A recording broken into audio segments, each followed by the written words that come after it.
Hello, hello. So today we're going to talk not necessarily directly about the tariff, but about a strategy to actually retaliate, but not in a tit for tat way. So my name is Peggy van der Plassche. Thank you for listening and watching.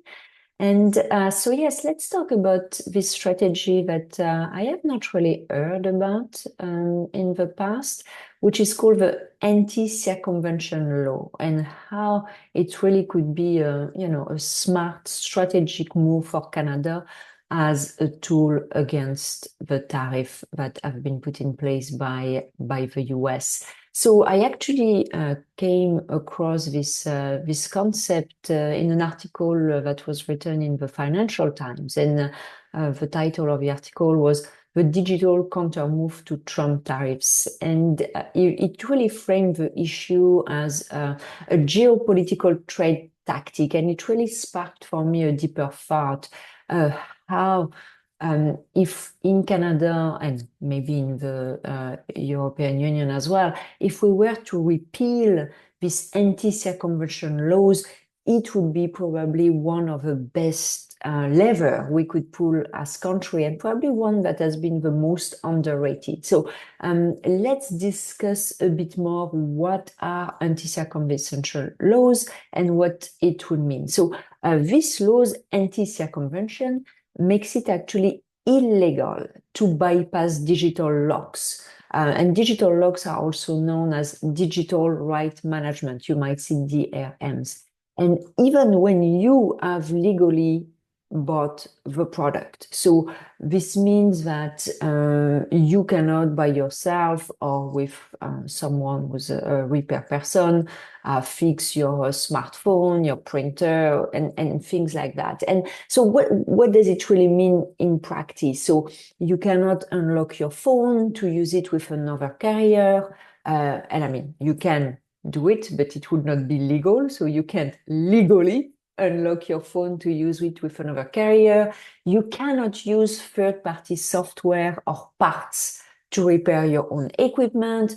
You can develop tools or products that integrate with locked systems, no matter how legitimate your purpose. So these laws were actually introduced in the US under what was called the DMCA, so which means Digital Millennium Copyright Act in 98. And the DMCA was, as always, initially as a good intent. It was to prevent piracy in the early internet era. But now, obviously, it has introduced like huge restrictions that favored copyright holders over users.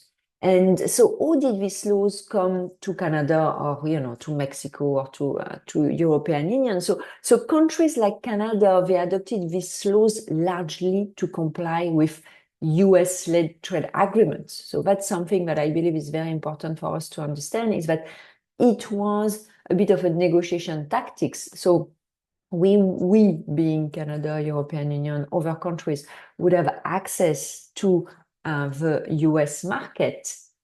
And one of the negotiation tactics was for us to put in place these laws, anti-circumvention laws. And during the United States-Mexico-Canada agreement, which replaced NAFTA in 2020, that was one of the big topic of conversation as well. So again, to avoid trade barriers and ensure access to the US market, Canada agreed to adopt DMCA-style provisions, including protection of digital locks, even if those locks, again, restrict fair use, repair, and innovation. So obviously today, while all bets are off because visibly the trade agreement don't worth horse shit anymore. So why are we still applying these anti-circumvention laws? That's a question we should ask ourselves. So the big challenge is that when we in Canada, in Europe, accepted to adopt this DMCA style provision, we handed over an enormous amount of economic and technology control. So because the consumers in these countries, they became dependent on US tech ecosystems. I mean, try to repair your Apple AirPod, good luck with that. Our innovators were legally restricted from building around these ecosystems that are mainly American, but also our digital sovereignty eroded, but not through data theft or hacking, but through copyright law. So we really, put ourselves in a corner when we sign these laws. And so the real cost is underestimated. It feels enormous, but it's a bit difficult to quantify precisely the financial implications of these laws because they're far-reaching and obviously underestimated. But think about first monopoly pricing and lock-in. So these anti-circumvention rules, they help big tech players, again, that are mostly American, lock consumers into proprietary systems. I mean, we've all lived that, we're all living that every day.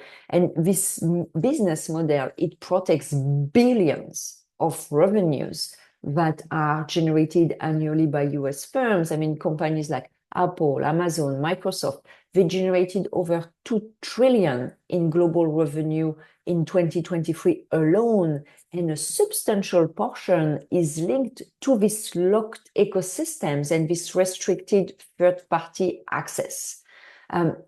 It suppressed innovation. So that is a cost, like Canadian startups or European startups, researchers, repair shops are legally blocked from improving, modifying, or even accessing many systems. So, I mean, the result, it's lost opportunities for homegrown IP, stalled competition, barriers to commercialization in fast-growing tech sectors. So that is also a big issue, difficult to put a dollar amount on that. But one thing we can put a dollar on is the global repair economy. So the global repair economy exceeds 100 billion a year. And anti-circumvention laws effectively bar Canadians and Europeans from fully participating because the consumers are forced to replace versus repair. And that push, obviously, unnecessary spending. Obviously, it's bad for the environment. It push that spending towards original manufacturers away from local businesses. I mean, it's really a tax on functionality, And the last thing is the strategic dependence. Again, difficult to put a dollar amount in that, but these laws, they really entrench Canada's reliance on US tech platform and on their digital infrastructure. So, I mean, the hidden cost is massive, is diminished bargaining power in digital trade. We don't have domestic alternative because it's very difficult to develop a domestic alternative. And the system is not exporting just money, it exports influence. We know that. We've seen that in every election. We've seen that with conspiracy theory. We see that all the time. If this ecosystem had less power, it will be a benefit for society at large, in addition of being financially more rewarding for our local ecosystem. And I mean, if you've ever attempted to repair, for example, your Apple AirPods Max. I had like this big AirPods Max. It's a nightmare. Your washing machine, same thing. Your car infotainment, same nightmare. I mean, I'm sure anyone who's listening or watching right now has been in that situation. And don't even get me started on planned obsolescence, like that delightful design feature that your device mysteriously dies the week after your warranty expires. So again, the system is not broken. It's working exactly as designed. And the consumers, the innovators, and the planet are paying the price. So I think this is a great way for Canada to push back, talking about, elbows up. It is not at all about copyright theft, chaos. It's about restoring balance. And repealing these anti-circumvention laws would allow Canada many things. So first, it will empower consumers to repair and adapt their own devices.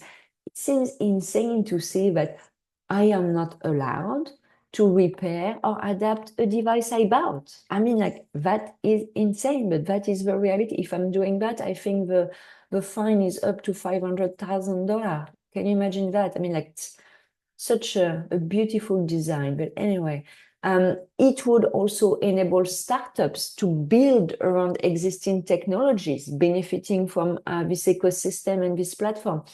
We will be able to grow a sustainable, competitive tech economy, which we're not able to, faced with these mastodont tech companies coming from the US and who have locked themselves very smartly. Great lobbying, I have to say, being able to put that in trade agreements. We all sign. Now the trade agreements go by the windows, but we're still tied to these laws. Don't make any sense. We could reduce foreign monopoly rents and reclaim economic value. And last, it is super important to strengthen our digital sovereignty. Even more in this era of rising protectionism, I think we see it even more. So, again, rather than retaliate with tariff, I mean, we're not in the 19th century anymore. And on top of that, it often backfire. This is a calm, this is an intelligent, this is a fair, and this is a high impact policy move. So it reflects our values, it protects our futures, it levels the playing fields without violating trading rules. So I think that is something that is strategically very, very smart. And in today's economy, we really need to think about that, is that the control doesn't just happen at the borders. It happens in code, contracts, copyright clauses. So repealing, again, these anti-circumvention laws, it may seem technical. I totally understand that. When I started looking into that myself, I was like, okay, what are we talking about here? But it is deeply strategic, and it's really about reclaiming our rights to innovate, to repair, to compete and thrive on our own terms. I think we put ourselves in a corner that didn't make any sense already from the get-go. And I think we're seeing now even more than ever that it was actually not a good agreement to sign, and that we need to come back on that. So thank you so much for watching and listening. Please share your thoughts. I'm always interested in hearing and reading comments. Again, my name is Peggy van de Plassche. You can learn more on my website, peggyvandeplassche.com. Have a wonderful week, and thank you for your attention. Bye-bye.